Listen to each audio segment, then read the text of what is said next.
થઈ જશે તો મોંઘવારી માટે આપણી સામે બોલશે, આપણા પર રોજગારી માગશે, શિક્ષણ માગશે, નોકરી માગશે, સારા રોડ માગશે, પીવાના પાણીના બોર માગશે, આવાસ માગશે.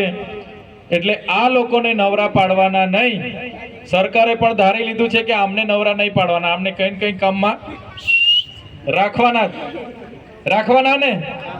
આપણે આમ આજે તમે જોઈ લો, આજે તમે પોતે આંબલેથાના નાગરિક છો, તમે પોતે દેશના નાગરિક છો, એ સાબિત કરવા માટે કેટલા જાતના કાગળિયા આપણા પર માગે છે કે નથી માંગતા?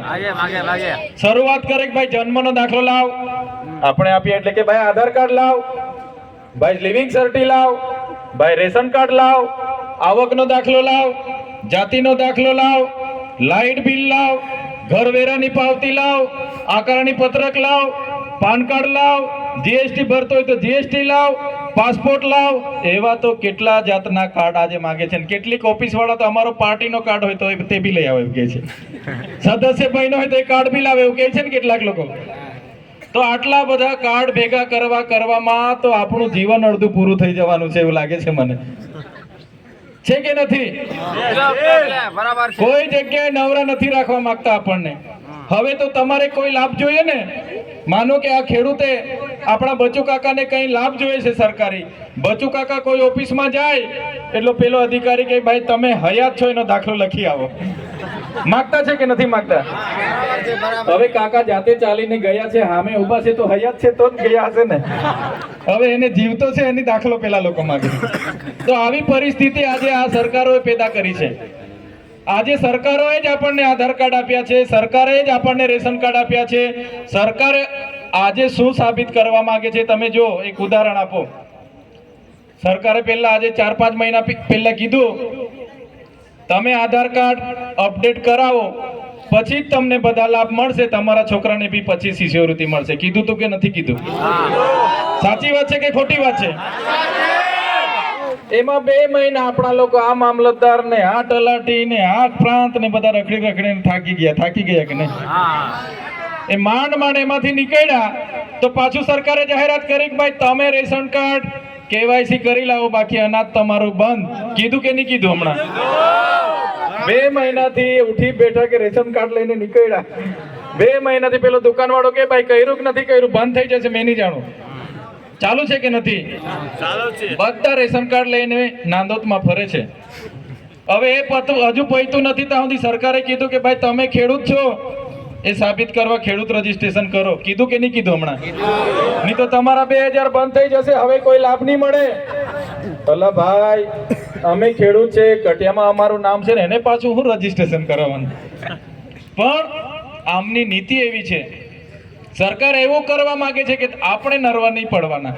આપણે નરવા પડે તો બોલીએ ને ભાઈ આ ભાવ કેમ વધે છે, આ ડોક્ટરો કેમ નકલી પકડાય છે, અહીંયા કેમ આ નકલી કોલેજ પકડાય, અહીંયા કેમ નકલી કચેરી પકડાય, એમ કરીને આપણે ભેગા થઈને લડવા જઈએ. એટલે એને ખબર છે આ લોકોને નવરા રાખવાના નહીં. છેલ્લા 6 મહિનાથી આપણા લોકો ખેત મજૂરી બી સાઈડ પર, ખેતી કામ બી સાઈડ પર, ને આ રેશન કાર્ડ ને આધાર કાર્ડ ને આ ખેડૂત રજીસ્ટરના ચક્કરમાં ફરે છે કે નથી ફરતા? ત્યારે આ પરિસ્થિતિ સરકારે શા માટે પેદા કરી એ આપણે વિચારવાનું છે. સાથીઓ, આથી થોડા વર્ષ પહેલા આપણા સાહેબે રાતે 12 વાગે કીધું કે તમારા ખિસ્સામાં 500 વાળી છે ને 1000 વાળી છે, કાલેથી બંધ થવાની છે, મહિનામાં તમે બદલી લેજો. હવે મહિના પછી આ નોટ ચાલવાની નથી. નોટબંધી તો યાદ છે ને? યાદ છે ને? તો ભાઈને યાદ છે, લાઈન પર વધારે ઉભા રહ્યા લાગે. તો એ નોટો બદલાવવા માટે આપણે બધા કેટલા લોકો લાઈન પર ઉભા રહ્યા. હવે નોટો બદલાવાથી શું ફાયદો થયો? તમને બધાને ફાયદો થયો? અરે નોટોના ચક્કરમાં જ આપણે મહિનો લાઈનો પર રહ્યા, કેટલા લોકો મરી ગયા. તમે કોઈ બેંકમાં, આંબલેથાની કે નાંદોદની બેંકમાં કોઈ દિવસે જોયેલું કે કોઈ મોટો માણસ થેલો લઈને પૈસા બદલાવા આવ્યો હોય? આપણે જતા ને બધા નાના લોકો. કોઈ મોટો માણસ લાઈન પર ઉભો રહીને થેલો લઈને પૈસા બદલાવા આવ્યો નથી. નાના માણસોને આ લોકોએ જો કેવી હાલત બનાવી દીધી હતી. કેટલા લોકો લાઈન પર મરી ગયા બોલો.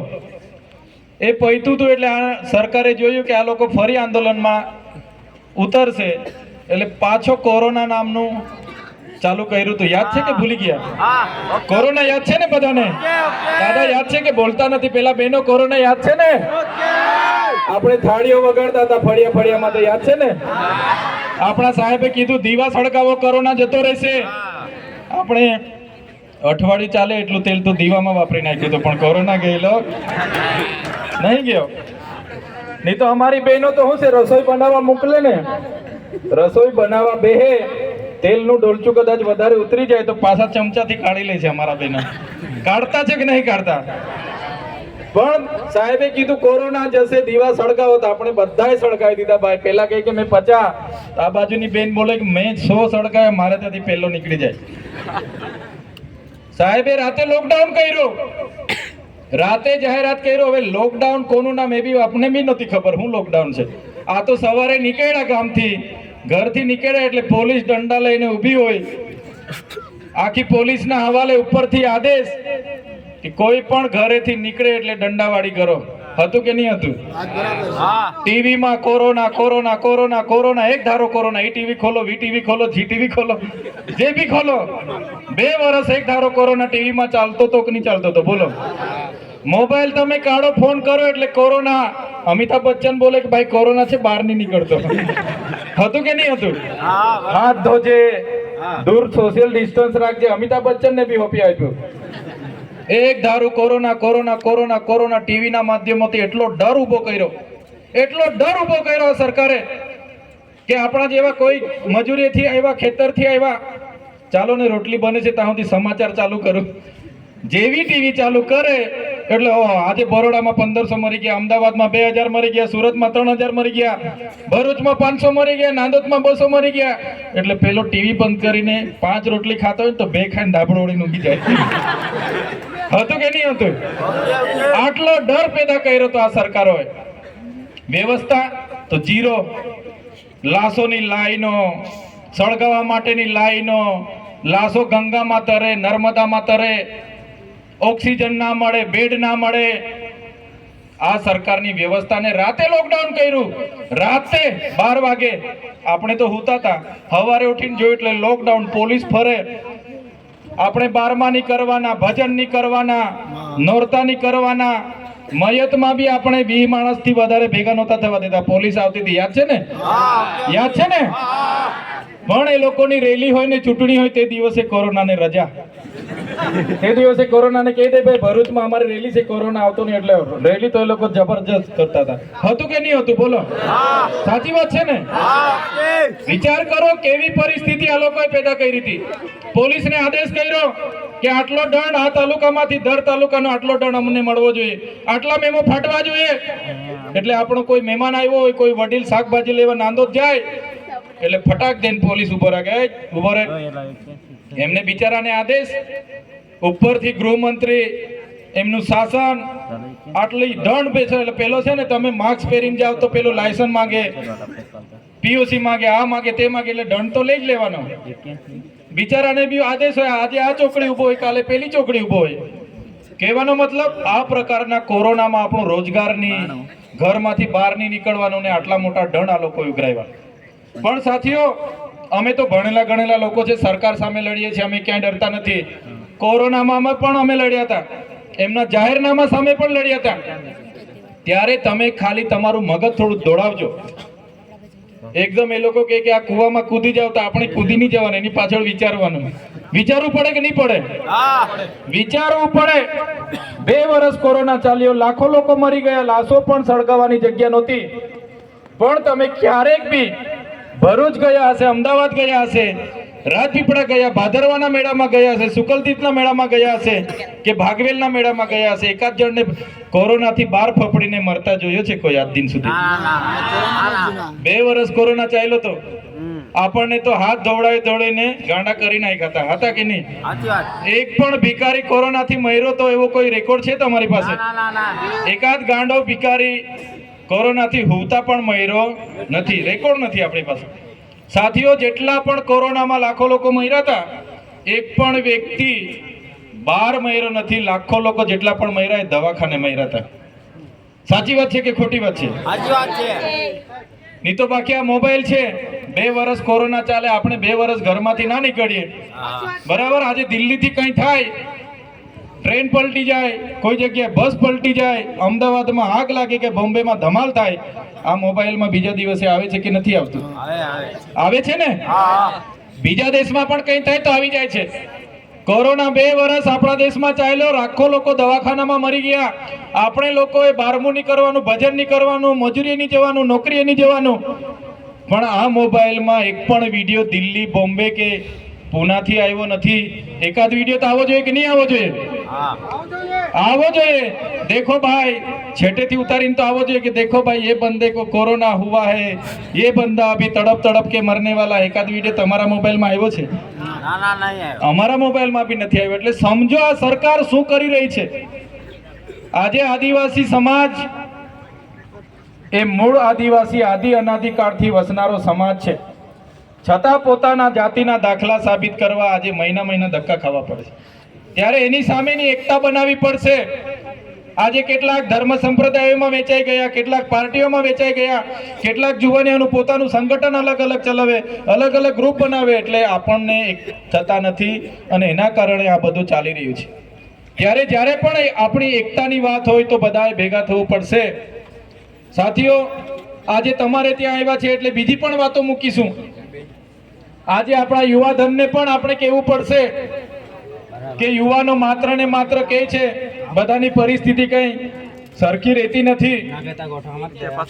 હાથેના 2 મિત્રો R1 લઈ આવે, KTM લઈ આવે તો બીજા પણ પોતાના મા બાપને મજબૂર કરતા એક ભાઈ અમને બી R1 લઈ આપો, અમને બી iPhone લઈ આપો, અમારું બી બર્થડે ની પાર્ટી રાખો, મારા લગ્નમાં બી રોકીસ્ટાર જ આવી જોઈએ. એવું કરતા છે કે નથી કરતા? આજ બેન્ડ હશે તો જ હું લગ્ન કરીશ. 1.5-2 લાખની બેન્ટો મંગાવવાની, iPhone માં લઈ માંગવાનો માતા પિતા પર, KTM લઈ માંગવાનું, રેસિંગ કરવાનું, પાર્ટીઓ કરવાની. પણ મિત્રો, મારી સૌને વિનંતી છે, સમય તમારો ભણવાનો હશે તો ભણો. જે પણ નાના નાના ભૂલકા છે એમને સારું શિક્ષણ મળે, આપણે બધાએ ધ્યાન રાખવું પડશે. જે યુવાનોએ પરીક્ષાની તૈયારી કરે છે, સ્પર્ધાત્મક પરીક્ષા, એ યુવાનોને પણ મારી વિનંતી છે, સમય તમારી પાસે હશે, તમે સારી નોકરી મેળવશો તો તમારો સમય પણ સારો આવશે. તમારે પણ સારું ભણવા માટે તમારું ધ્યેય શું છે, લક્ષ્ય શું છે, એ તમારે નક્કી કરવું પડશે. આજે અમે આમલેથા ગામમાં છે. આમલેથા ગામનું નામ આ વિસ્તારમાં બહુ મોટું છે. શરૂઆત આપણા ગામથી સારી કરીશું તો મને લાગે છે આજુબાજુના 10 થી 15 ગામમાં એની અસર પડશે. પડશે કે નહીં પડશે? ત્યારે હું યુવાનોને વિનંતી કરું છું કે તમારા ગામમાં પણ એકતા બને. ગામના યુવાનો ભણતા હોય એના માટે સારું મેદાન, સારી લાઇબ્રેરી ગામમાં હોય, બધા સાથે બેસીને વાંચન કરે, તલાટીમાં પાસ થાય, પોલીસમાં પાસ થાય, PSIમાં પાસ થાય, એ પ્રયાસો આપણે કરવા પડશે. નહીં તો આપણા જુવાનિયાની તાકાત મને ખબર છે.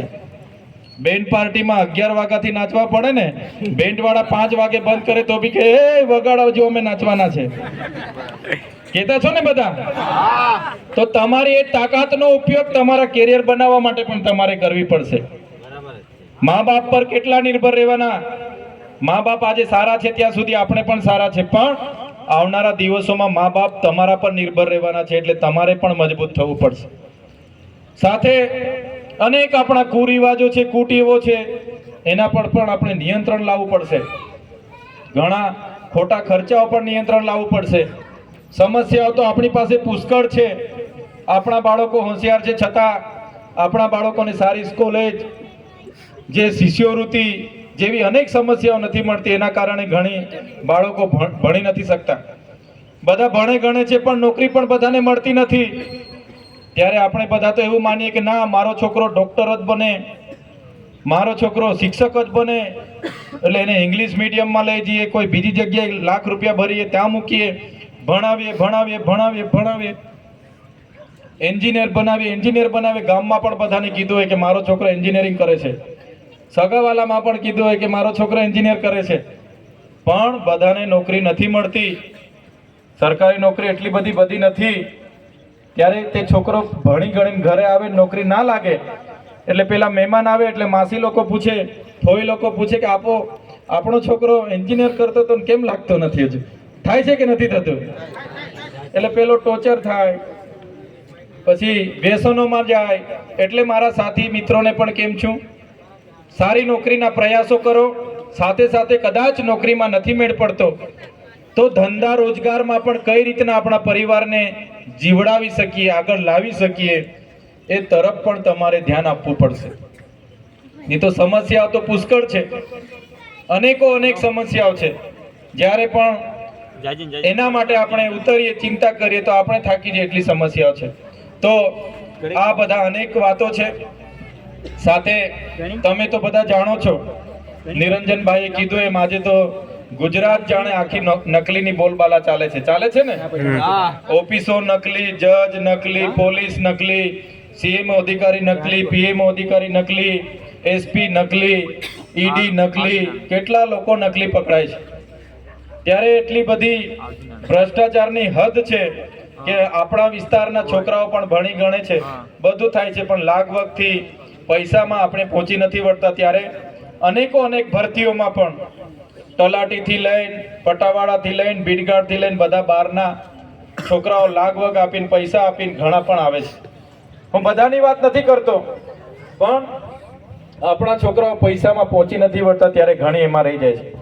ત્યારે સાથીઓ, વધારે સમય નહીં લઈએ. કદાચ કોઈએ ખાધું નહીં ખાધું, અને બહેનો તો 6-7 વાગ્યાના અહીંયા બેઠા છે, એટલે ઘણા લોકોએ તો કદાચ રોટલા કે રોટલી કે જમવાનું પણ બનાવ્યા વગર અહીંયા આવી ગયા હશે એવું લાગે છે ને? એવું આજે ઘરમાં ઝઘડો નહીં થાય એટલું જરા જોઈ લેજો, બરાબર છે? એટલે સાંભળવા આવ્યા છો એટલે થોડા સંદેશા, થોડા ઉપદેશો, થોડા સંકલ્પો અહીંથી લઈને જવા પડશે. ત્યારે હા, હવે આપો વાલીમ તો કાસે એક માં તો પછી આંબોડી ને ડોગરી ને બધી મિક્સ વધ જાય. પછી તમે બધા પછી હસી કાઢો મને, એટલે આપો વાલી મને રવા દો. એટલે આંબલેથાના તો ઘણા સાથી મિત્ર, અમિતભાઈ છે, મયુરભાઈ છે, હેમુભાઈ છે, અમે બધા સાથે ભણતા હતા, એક રૂમમાં રહેતા હતા. એટલે ગામથી તો ખૂબ સારી રીતે પરિચિત છે. અને ગામનું નામ એવું છે કે આ વિસ્તારોમાં પંકાયેલું નામ છે. સાચી વાત છે કે ખોટી વાત છે? બહુ મોટું નામ છે. તમે એકવાર નક્કી કરી લો તો આખા નાંદોદ તાલુકાને એક તરફી કરીને એક તરફી ફેરવી શકો એવા છો. યુવાનો પણ મજબૂત છે, એટલે યુવાનોને દિશા આપવાનું કામ હવે આવનારા ભવિષ્યમાં કરજો. ચૂંટણીઓ આવે, પાર્ટીઓ હોય, પ્રચાર થાય, બધા લડે, બધી વાત બરાબર છે. અમે પણ રાજકીય પાર્ટીના છે, અમે પણ બધા જ પ્રોગ્રામોમાં પણ અમે પણ જઈએ છીએ, નાચીએ છીએ, કૂદીએ છીએ, બધું બરાબર છે. પણ આપણો ધ્યેય શું છે એના તરફ આપણે રહેવું પડશે. વોલીબોલ પણ રમાય, ક્રિકેટ પણ રમાય, ફૂટબોલ પણ રમાય, બધી પ્રકારની રમતો પણ રમાય, પણ કેરિયર બનાવવા માટે બધાએ લાગવું પડશે. ફરવાનો શોખ હોય, ફરવા પણ જવાનું, મિત્રતા હોય, પાર્ટી થાય, બધું થાય બરાબર, પણ કેરિયર પર બધા યુવાનો ધ્યાન આપજો. અને વધારે વિશેષ નથી કહેતા, ઠંડીનો માહોલ છે અને ઘણો સમય પણ થયો છે, કોઈએ ખાધું નહીં ખાધું. અમે આજે ઘણા પ્રોગ્રામો હતા એટલે લેટ પણ આવ્યા છે, છતાં આજે આંબલેથા ગામના યુવાન મિત્રો હોય, ગામના વડીલો, મહેશભાઈ હોય, ગામના તમામ વડીલો, માતા બહેનો સૌએ ખૂબ સરસ અહીંયા જાહેર કાર્યક્રમ રાખ્યો છે. અમને આમંત્રણ આપ્યું, અમારું ખૂબ સરસ સ્વાગત કર્યું, અમારું સન્માન કર્યું અને અમને સાંભળ્યા એ બદલ આંબલેથા ગામના તમામ વડીલો, માતા બહેનો, યુવાનો, આજુબાજુ ગામના વડીલો તમામનો હું આભાર માનીને વિનમું છું. સાથે સાથે આજના કાર્યક્રમમાં ઉપસ્થિત તમામ પોલીસ અધિકારીઓ, પ્રેસ મીડિયાના મિત્રો, સાઉન્ડના મિત્રો, મંડપના મિત્રો, જેમણે પણ આ કાર્યક્રમને સફળ બનાવવા માટે અમને સહયોગ આપ્યો છે, તમામ લોકોનો હું આભાર માનીને વિનમું છું. બધાનો ખૂબ ખૂબ આભાર, ધન્યવાદ. જય આદિવાસી.